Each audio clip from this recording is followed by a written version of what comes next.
Welcome back, or welcome if you're new here. My name is Stacy and I am the Chapter Conundrum, and in today's video we're going to do my April and May wrap up, and we have 23 books to talk about today. I read 19 in April and 4 in May, so buckle in. This may be a bit of a longer one. I'm going to try and keep it as quick and succinct as possible, maybe just like a few sentences on each book, but I read a lot because of the readathon in April, Battle of the Bands 5. So yeah, here we are. Let's do this. So the first book I read in April was Sunrise on the Reaping, and this is the newest installment in the Hunger Games series by Suzanne Collins. This follows Haymitch's Hunger Games, so the second quarter quell. And if you can remember from the OG trilogy, this is the one where they reaped double the tributes. So I really enjoyed Haymitch's character voice in here, and I loved the look back at District 12 and the Capitol and just like Panem as a whole from 24 years prior to the trilogy.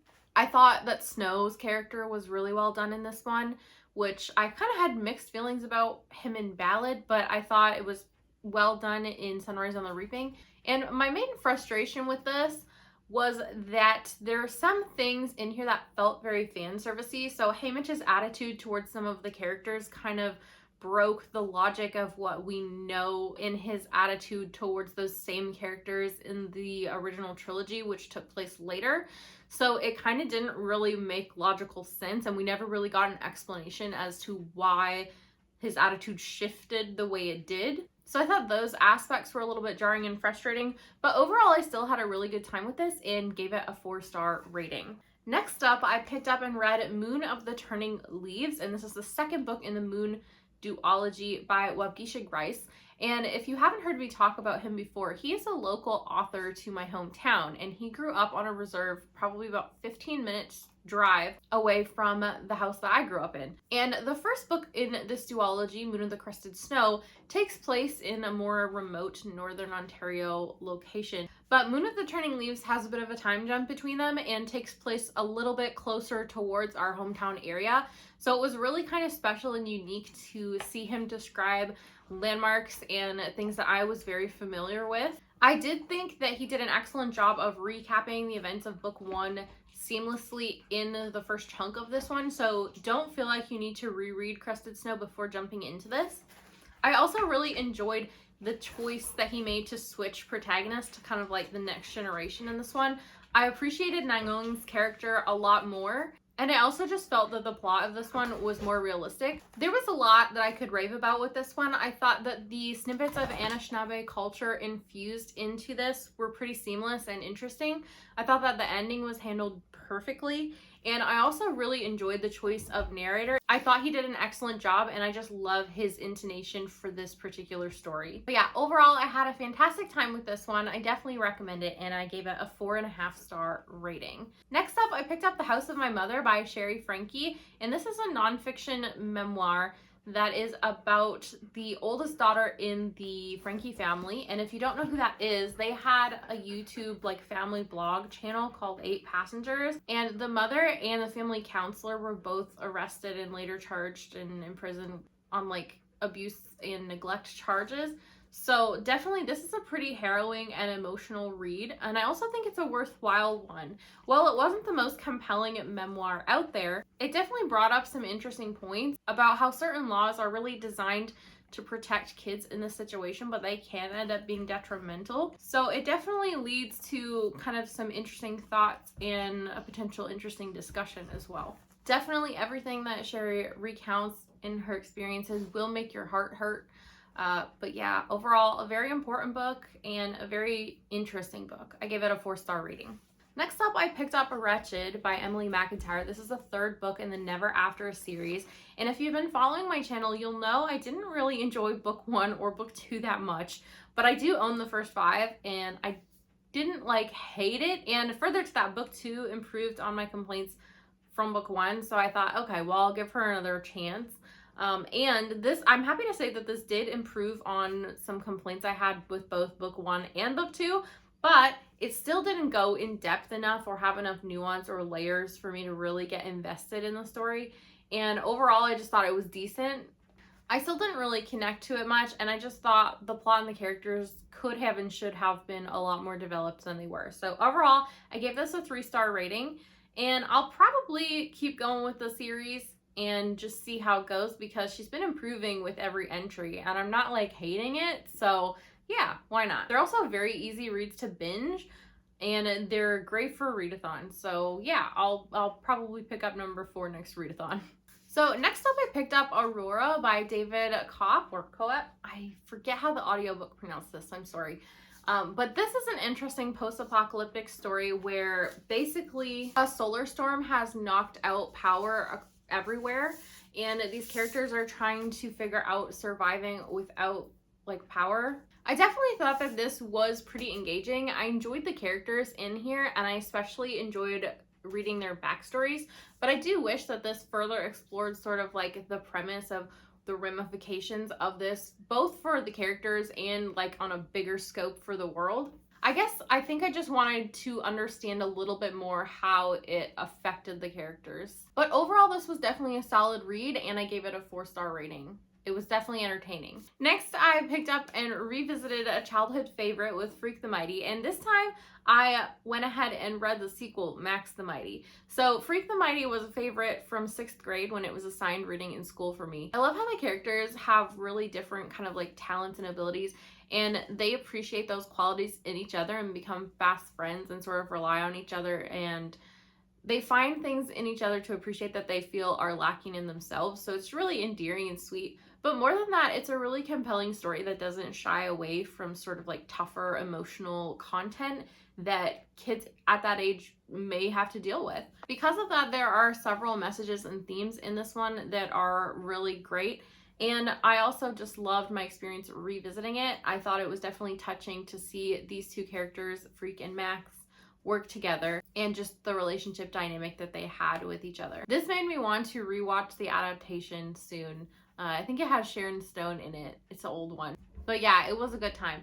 And then finally I decided, okay, I'm going to continue on with the series and see what happens. So in the sequel, Max the Mighty, I definitely still really enjoyed Max's character voice, but I didn't really vibe with the direction of the plot. I mean, I did like that it still didn't shy away from like tough real world subject matter, but basically the directions that the plot takes were a lot less realistic and just kind of really not my vibe. So I didn't enjoy this one as much. Overall, I gave the first book a 4.5 star and the second book a 3 star. So I'm not mad that I continued the series, but also like, would I recommend the sequel necessarily? Nah, you can just read book 1 and love it. Next up, I picked up and read Shutter Island by Dennis Lehane, and this was an interesting one. So I thought that this was a very character-focused mystery that was kind of like slower, but also had even pacing. The beginning setup of this reminded me a lot of Stephen King for some reason. I think it's just the way that everything was introduced, or just maybe even like the tone of the story. The plot takes some really interesting directions in this one, and you're basically along for a wild ride. If you don't know the twist of this one, it definitely makes the experience more enjoyable. But sadly, the explanations kind of behind that twist didn't work for me as well as I wanted them to. And yeah, overall, I liked this. I didn't love it. I gave it a 3.5 star. Next up, I picked up and reread Green Rider, the first book in the Green Rider series by Kristen Britton. And this follows our main character, Kerrigan, who is having some issues with school, so she decides she's going home. And on her way home, she runs into a rider pierced by 2 black arrows, and he is a Green Rider, a messenger of the king. And on his deathbed, he begs her to take up his mission and deliver his message to the king. And she gets roped into this, and this is the story of what happens from there, essentially. So I really enjoyed my reread of this. I liked finding new foreshadowing and new clues to look forward to things in the series. And I'm surprised kind of like how much is mentioned out of context. Even though I've only read the first 3 books, there was a lot that I caught on to that I was like, ooh. So yeah, I enjoyed it for that reason a lot. This isn't my favorite installment in the series. It gets better and better as you go. It is still an entertaining read. I do wish that we understood a little bit more of the character motivations in this one. And I did feel like the beginning of this especially was kind of inspired a lot from other classic fantasy, but this really does grow into its own thing eventually, and I definitely appreciate it more once we get to that point. I definitely enjoy the larger plot and the pacing here, and Kerrigan's character is a fun arc as well. So yeah, 4 stars for this one. Next up, I picked up and read another harrowing memoir, A River in Darkness. And this is a story of a half Japanese, half Korean man whose family returned to North Korea. So it's a lot of life for him in North Korea in the 70s and 80s. And beyond life in North Korea, it's also the journey of his escape. So there's a lot of harrowing content in here, and it's definitely an interesting, worthwhile read. I will say I am happy that I previously read Yeonmi Park's memoir, In Order to Live, because I thought she did a better job of explaining some kind of like social constructs and concepts that are present in life in North Korea. And I think having the context from her memoir really helped me appreciate this one even more. So if you're already sort of familiar with life in North Korea, then this is a great one. But if you have no clue, then I would recommend starting with her memoir first and then moving on to this one. They definitely have different experiences, and Yeonmi Park's book is more in the 90s. So yeah, both are interesting, and I think they're even more interesting side by side. I gave this 4 stars. Next up, I picked up and read Half Broke Horses by Jeannette Walls, and it was an interesting thing for me. So this was the oldest book on my want to read by far. So I'm really glad that I finally got around to it. I was kind of trepidatious going into this because I've had mixed experiences with the author. I really enjoyed her memoir, The Glass Castle, but really didn't vibe that well with Silver Star, which was more of her like historical fiction. But this is kind of a mix of nonfiction and historical fiction because it's the story of her grandmother, and she definitely includes a lot of true to life details, but I think she filled out the narrative with things she assumed maybe. So she doesn't like outright call it nonfiction, but it's more leaning that way. So yeah, we follow Lily, her grandmother. She is kind of meant to be a likable character. She has a lot of like drive and personality and gumption, but I found her really unlikable. Like, I really struggled with her. I thought she was selfish, inconsiderate, and even manipulative at times, and it really gave me the ick. So even though her story was enjoyable, I really struggled to like this a lot because I did not vibe with her character. And overall, it wasn't the most enjoyable read for me for that reason. I did think that the writing was interesting in here for sure, and the stories were, but yeah, I just struggled. So I gave this one a 3.5 star rating, and I'll probably try her other book, Hang the Moon, because I own it. But yeah, I guess I'm not like holding my breath that I'll love it, but we'll give it a go and see. After that, I finally started in on Dungeon Crawler Carl and picked up the first one in the series. And this was a really fun, entertaining time. So this is a lit RPG series that follows Carl and Princess Donut, who is his ex-girlfriend's cat. And some crazy stuff has happened to the world, and they are sucked into a dungeon, lit RPG style. So I love lit RPG. Usually I always have a good time with it, but this one is definitely special. I do especially love the character dynamics in here. And once I got situated in the story, I was having a really great time.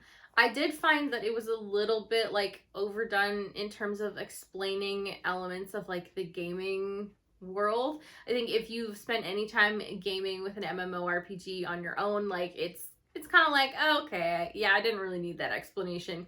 But I do understand why it's there. It's important for readers that are unfamiliar. It did kind of drag the pacing of the book down for me a little bit though. I did really enjoy Carl and Donut's dynamic together. I thought that was fantastic. And then the humor in here is very polarizing, I find. There are some moments in here that are like funny, but also like really insensitive at times. And it hits different people different ways. I think for me, like growing up in the 90s, I'm used to that sort of humor a little bit more. But I can also acknowledge like it's pretty insensitive at times. So yeah, just I guess exercise caution with that element. But otherwise, really recommend the book. And definitely a great first book in a series. I gave it a 4.25 star, and I'm eager to continue. After that, I had one of my surprises for the month. I picked up one that I didn't expect to love as much as I did, and that was Dungeons and Drama by Kristy Boyce. This is the first book in a duology at this point. I don't know if there's more books coming, I'm not sure. But anyway, this is a really cute YA fake dating romance. I thought the main character in here was really emotive, and it was really cool to see her react to multiple types of situations and how she viewed those or handled those. I thought it made her character more well-rounded. I did think that the plot in here was fairly predictable, but it had a natural flow to it, and I'm not necessarily mad that the plot was predictable because it's a romance. I feel like most of the time you can kind of tell where romance books are going. Maybe you don't always know what the third act conflict will be, but sometimes you do, and it's still an enjoyable ride. But anyways, I loved the nerdy elements in this one and the romance. And yeah, this was just really awesome for a YA romance. I don't read a ton of those anymore, and this is making me kind of question that decision because this was great. I gave it a 4.5-star rating. Next, I jumped into Jordan Sonnenblick's newest book, Stepping Off. And Jordan Sonnenblick is a middle grade and YA author that I have really enjoyed in the past. Some of my favorites by him are Notes from the Midnight Driver and Drum's Girls and Dangerous Pie. This one, I had a bit of a hard time connecting to it in the first half, and I kind of questioned why the story was being told from the perspective that it was. I thought that one of the side characters, being the main POV character, could have really improved like the interest and just sort of like everything in the first half.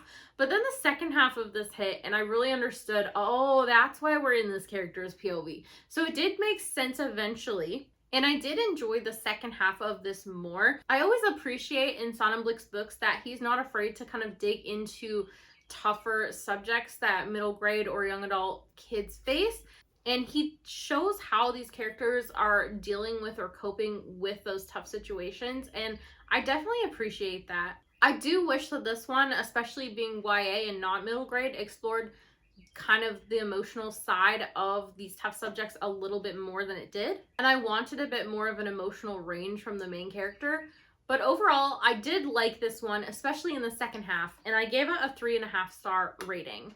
I do think I would recommend some of his others over this one, but it's still solid. After that, I got into And There He Kept Her by Joshua Moehling, and this was the Thrill, Chill, or Kill book club pick for April. And this one deals with a detective returning to town, and it deals a little bit with unpacking his backstory and kind of like what happened and what's going on. And then it also deals with a mystery in town about a missing girl. So I appreciated the characters in here and the subtle social commentary present as well, but I did think that I needed a bit more of a mystery element to this to find it like really enjoyable.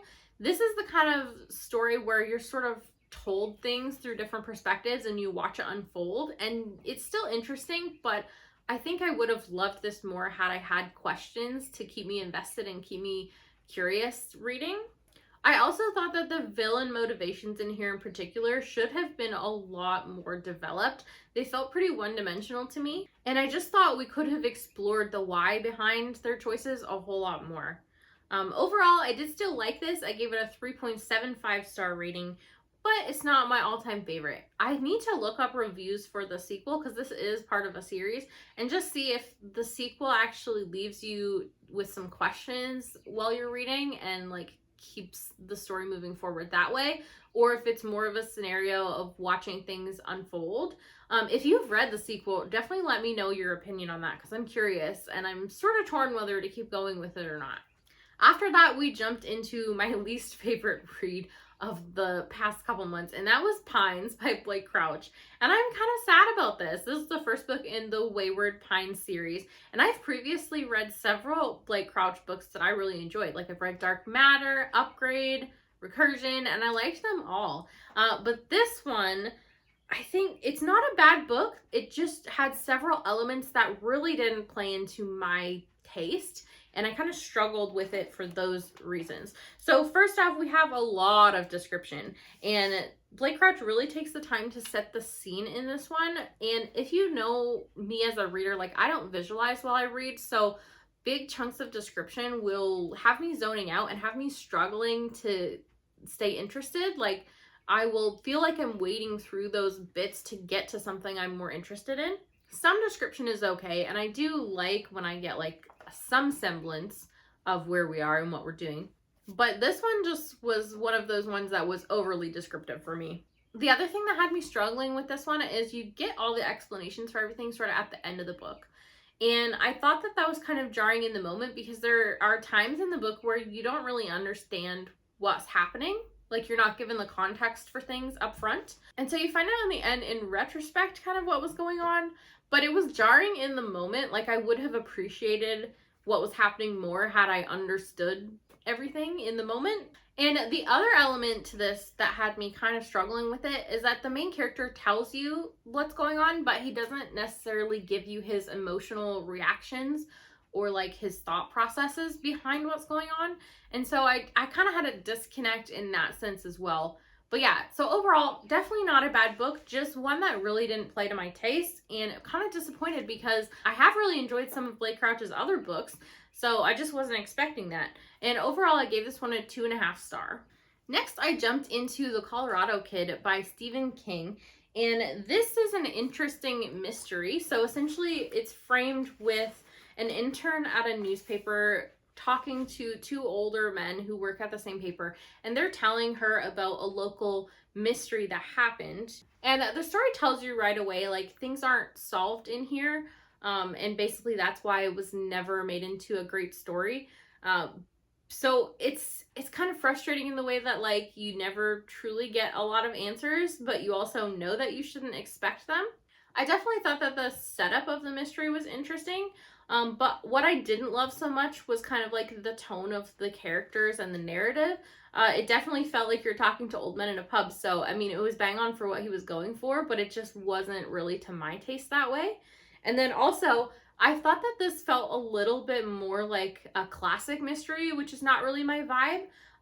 And what I mean by that is a lot of times the characters will postulate kind of like what's happened or what could be the explanation for like a certain element. And I don't really love when characters postulate in mysteries as much. I definitely more prefer when authors sort of like lead you to your own postulations instead of telling you what the characters think. So yeah, not really my vibe and forgettable for me ultimately, but it definitely tracks for what he was going for. So it's not like it's a bad book. Again, it's just one that is not really for me. And I think also will be polarizing for other readers because of the lack of like full explanation in the end. Overall, I ended up giving this a 3 star. After that, I jumped into With the Fire on High by Elizabeth Acevedo. And I have previously read and enjoyed The Poet X and Clap When You Land, so I was looking forward to this one. I did think that the prose in here was fantastic, and good prose isn't usually my thing, so this is kind of like a rare exception for me, but I think it's beautiful, but then it's also very emotional. Like, Elizabeth Acevedo has a way of conveying through her words like the emotion and like the heaviness of something, and I can really appreciate how she does that. She definitely injects a lot of meaning into it, and I also recommend the audiobook because she narrates it herself and she's like bang on with the tone that she wants to convey as well. The storytelling style in this one is pretty interesting because there are snippets that almost feel like vignettes, but then it also feels like a cohesive story too.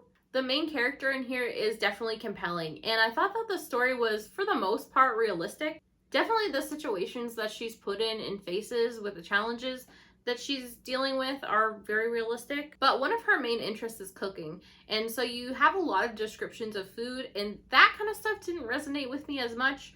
But yeah, overall, really enjoyed this. I thought it was beautiful in its own way, and I gave this a 4-star rating. After that, I jumped into a reread of The Passengers by John Marrs, which is an all-time favorite thriller for me, and I did really love the reread experience of this, but also the first time read was like the best because I had no clue what was going on. And kind of like the best elements in this one for me are the pacing, the excellent tension, the suspense, the foreshadowing, and the reveals. And so like it's ultimately going to be the best the first time around. The ending of this is busy too.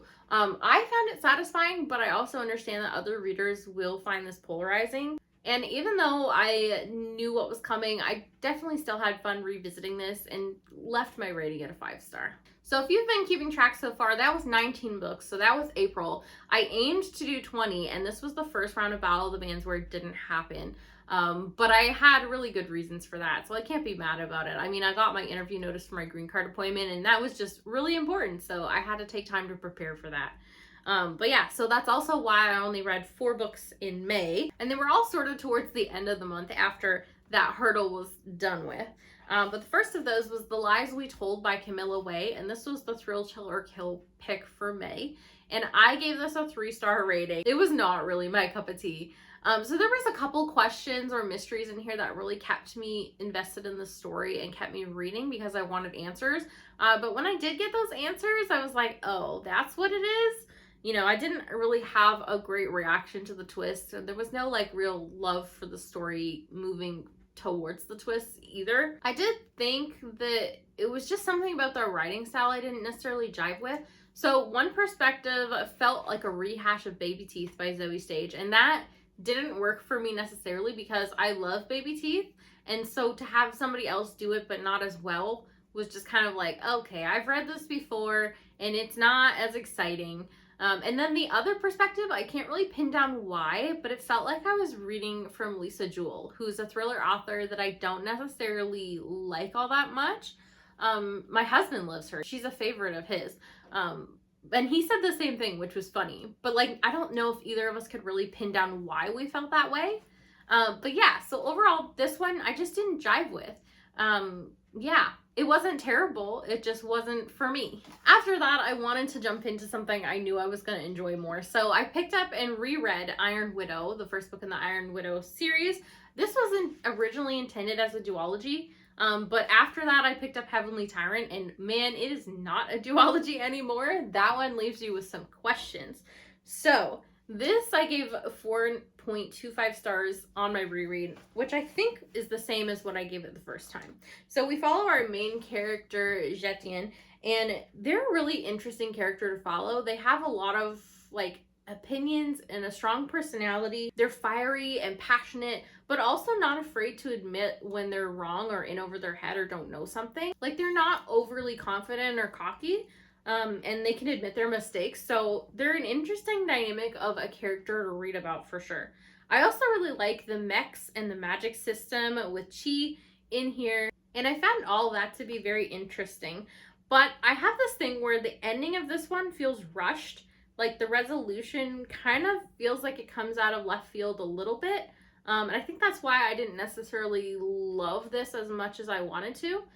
So I was hoping that jumping into the sequel, I would feel a lot better. And in some ways I did. In Heavenly Tyrant, I really enjoyed like the first 80% or so of this.